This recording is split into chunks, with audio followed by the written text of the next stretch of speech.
Students, आज निषेचन के बारे में बताएंगे, फर्टिलाइजेशन के बारे में कि निषेचन किसे कहते हैं और किस प्रकार से होता है और इसका क्या महत्व है। तो मादा में ओवम का निर्माण होता है और नर में स्पर्म का निर्माण होता है। ये स्पर्म और ओवम, ये ओवम है और ये स्पर्म है, दोनों के मिलने की क्रिया को फर्टिलाइजेशन कहते हैं। और दोनों जब आपस में मिलते हैं तो यह क्रिया फर्टिलाइजेशन है और फलस्वरूप जाइगोट का निर्माण होता है। युग्मनज का निर्माण होता है। तो इस क्रिया को ओवम और स्पर्म, अंडाणु और शुक्राणु के मिलने की क्रिया को निषेचन कहते हैं, फर्टिलाइजेशन कहते हैं। और इस क्रिया के फलस्वरूप जो संरचना बनती है उस संरचना को हम जाइगोट कहते हैं। स्पर्म एन होता है अर्थात हैप्लॉइड होता है, एक ओवम भी एन होता है अर्थात हैप्लॉइड होता है, अगुणित होता है। गुणसूत्रों की संख्या आधी होती है। जब दोनों मिलते हैं तो जो जाइगोट बनता है, इस जाइगोट में गुणसूत्रों की संख्या द्विगुणित हो जाती है, 2n हो जाती है, जिसको डिप्लॉइड कहते हैं। और इस प्रकार यह जाइगोट बनता है। जाइगोट का विकास फिर बाद में चल के भ्रूण में होता है, इंद्रियों में होता है। तो किस प्रकार से निषेचन होता है इसके बारे में आप समझें तो सबसे पहले मैथुन क्रिया होती है, कॉपुलेशन होता है। कॉपुलेशन, इसका तात्पर्य है कि जब नर मादा के साथ प्रजनन की क्रिया के समय अपना शुक्राणु मादा के वजाइना के अंदर प्रवेश कराता है, तो इसके लिए जो नर और मादा के बीच में आपस में क्रिया होती है, प्रक्रिया होती है, उसको मैथुन क्रिया कहते हैं। मैथुन क्रिया के पश्चात निषेचन की प्रक्रिया प्रारंभ होती है। तो कैसे होता है आइए देखते हैं। तो आप इस संरचना से परिचित हैं कि किस प्रकार से यह है आपका ओवरी है और यह है वजाइना। यह जो है फिम्बरी है और इस पार्ट को कहते हैं आइस्थमस। ये एम्पुला है। आप देखेंगे कि जब कॉपुलेशन होता है तो नर अपने शुक्राणु को इस वेजाइना के अंदर प्रवेश कराकर छोड़ता है, इजेकुलेशन करता है अर्थात स्खलित करता है। तो नर अपने सीमेन को, वीर्य को मादा के वेजाइना में पेनिस के द्वारा, शिश्न के द्वारा प्रवेश कराता है और स्खलित होता है तो वीर्य निकलता है। इस वीर्य में करोड़ों शुक्राणु होते हैं। ये शुक्राणु, इस क्रिया को नर द्वारा वीर्य का गर्भाशय वजाइना के अंदर स्खलित कराना वीर्य सेचन कहलाता है, इंसेमिनेशन कहलाता है। इंसेमिनेशन या इसको कहते हैं वीर्य सेचन। अब यहाँ पहुँचने के बाद ये शुक्राणु तैरते हुए पहुँच जाते हैं यहाँ आइस्थमस और एम्पुला का जहाँ जोड़ होता है वहाँ पहुँच जाते हैं। ठीक इसी समय जो ओवरी होती है, ये यूटेरस, जो ओवरी होती है, ये ओवरी है, इस ओवरी से अंडाणु निकलते हैं और यह अंडाणु सेकेंडरी मियोसाइट कहलाता है, द्वितीयक अंडक कहलाता है। यह सेकेंडरी oocyte इस फनेल द्वारा, जो फैलोपियन ट्यूब है, इस कीप के द्वारा, इस फिम्बरी के द्वारा इसको सक कर लिया जाता है, खींच लिया जाता है और ये पहुंच जाता है इस आइस्थमस और एम्पुला के जोड़ पर, संधि स्थल पर। यहाँ से शुक्राणु तैरते हुए अपनी टेल की सहायता से, इसमें मूवमेंट होता है, तैरते हुए वो भी पहुंच जाते हैं और दोनों का मिलन, इस शुक्राणु का और इस अंडाणु का मिलन इस आइस्थमस वाले पोर्शन में होता है। यहाँ जाने के बाद ये जो सेकेंडरी oocyte है उसमें एक डिवीजन होता है, सेकेंड मियाटिक डिवीजन, और फलस्वरूप एक polar body, second polar body और अंडाणु का निर्माण, ओवम का निर्माण होता है। अब यहाँ पहुँचने के बाद कौन सी क्रिया होती है? तो इसमें शुक्राणु ज़्यादा इसलिए निकलते हैं कि बहुत सारे शुक्राणु इस पाथ में, वजाइना से यहाँ पहुँचने में नष्ट हो जाते हैं, क्योंकि मादा का जो ये योनि की संरचना होती, योनि का जो मीडियम होता है वह अम्लीय होता है और अम्लीय मीडियम में ये शुक्राणु जीवित नहीं रह पाते हैं, तो कई शुक्राणु मर जाते हैं और कुछ ही शुक्राणु यहाँ पर 40% ही पहुँच पाते हैं। यहाँ पहुँचने के बाद आपकी प्रक्रिया शुरू होती है निषेचन की। अब निषेचन में देखिए क्या होती है। तो आप जानते हैं जो अंडाणु की संरचना है, ओवम की संरचना है, इसमें ये 3 लेयर आपको बताया गया था। बाहर की तरफ कोरोना रेडिएटा, अंदर की तरफ जूना पेलिसेडा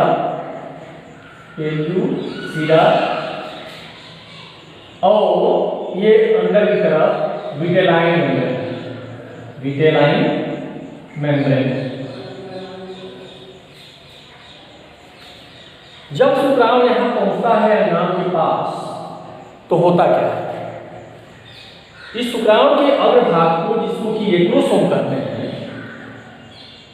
उसमें कुछ ऐसे पदार्थ पाए जाते हैं जो इस प्रक्रिया को तीव्र करते हैं। अर्थात यहाँ पाए जाने के बाद इसके आप देखेंगे कि लाइसिन, स्पर्म लाइसिन कहते हैं, जो पदार्थ इसमें पाया जाता है क्रोमोसोम में, वो स्पर्म लाइसिन होता है। उस स्पर्म लाइसिन में 3 प्रकार के एंजाइम पाए जाते हैं। एक होता है हाईली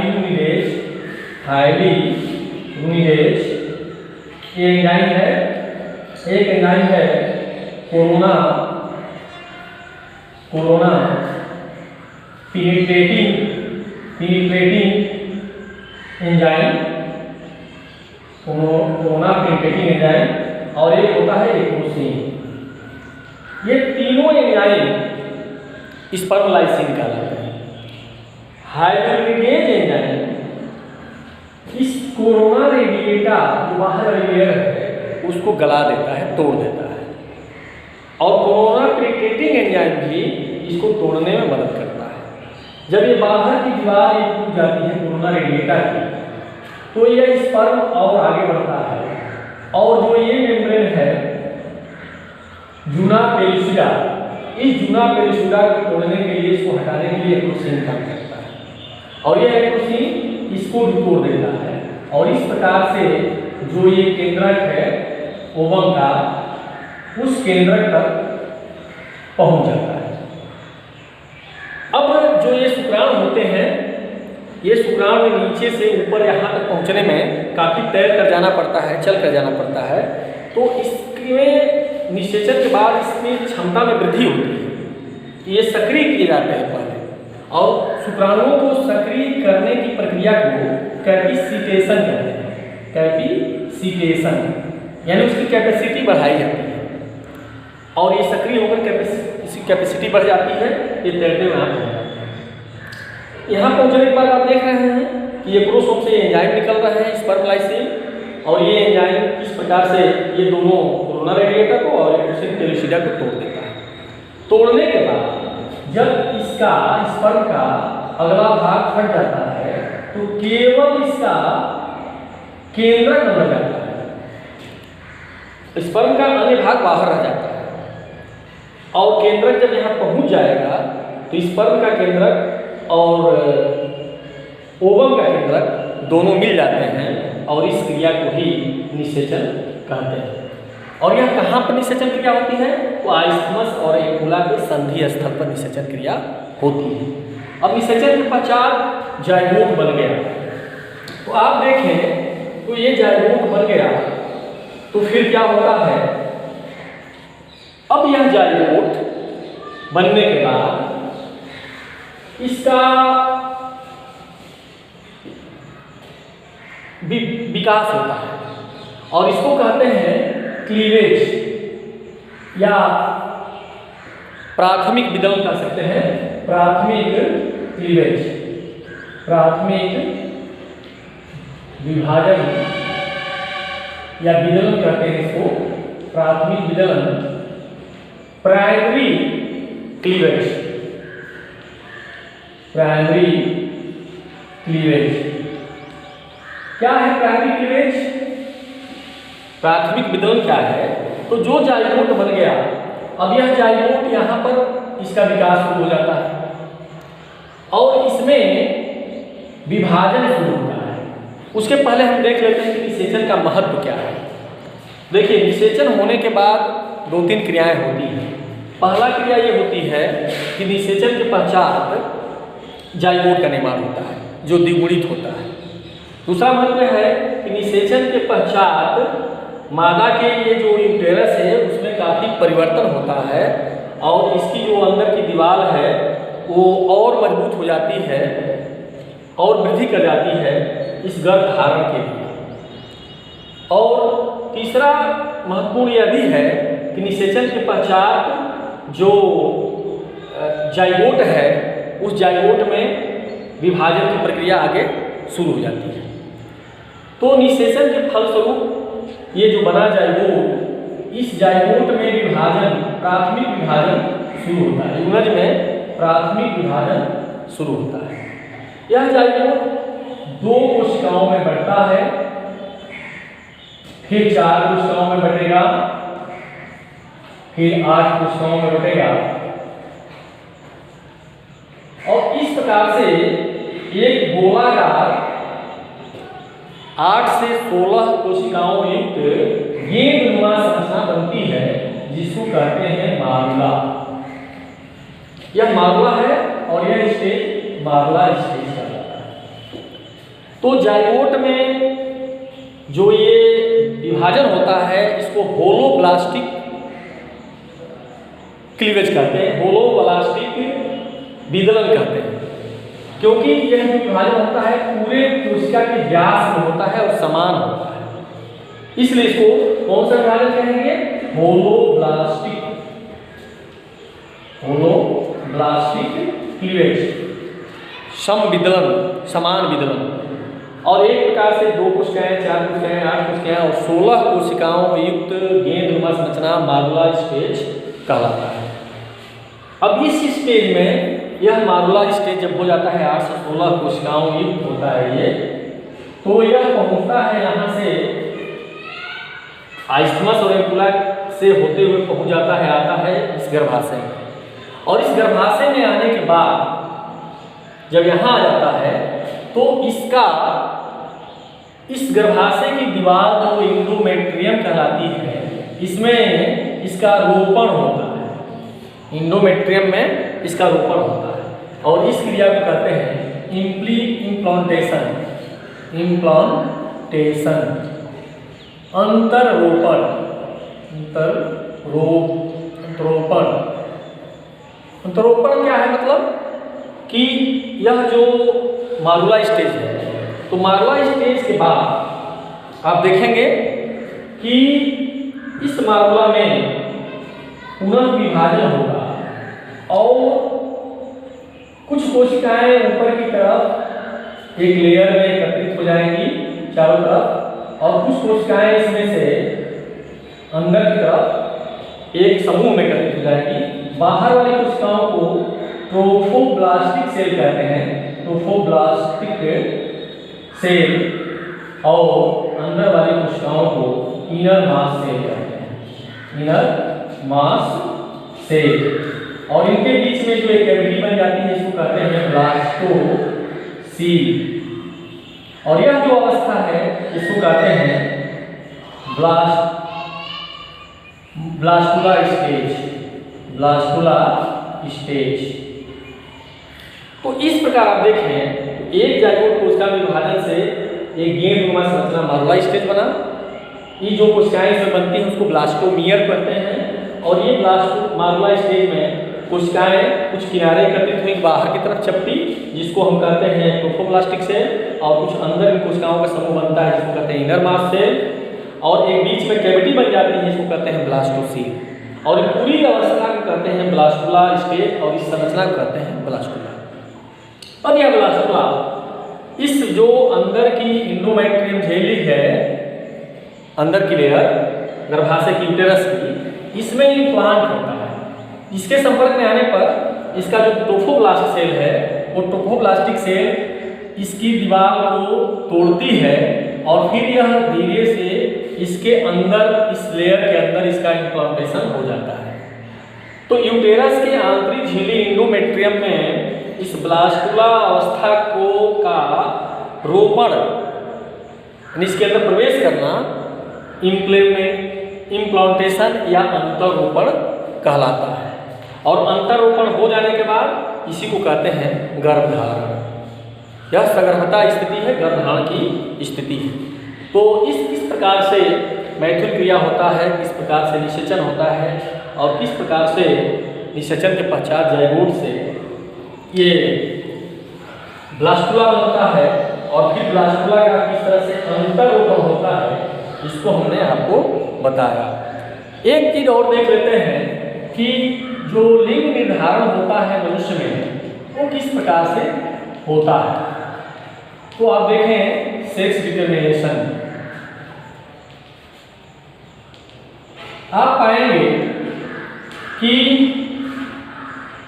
जो नर होता है उसमें शुक्राणु बनते हैं, और नर में शुक्राणु होते हैं जिसमें XY क्रोमोसोम होते हैं, और मादा में जो शुक्राणु होते हैं उनमें, मादा में जो अंडाणु होते हैं उनमें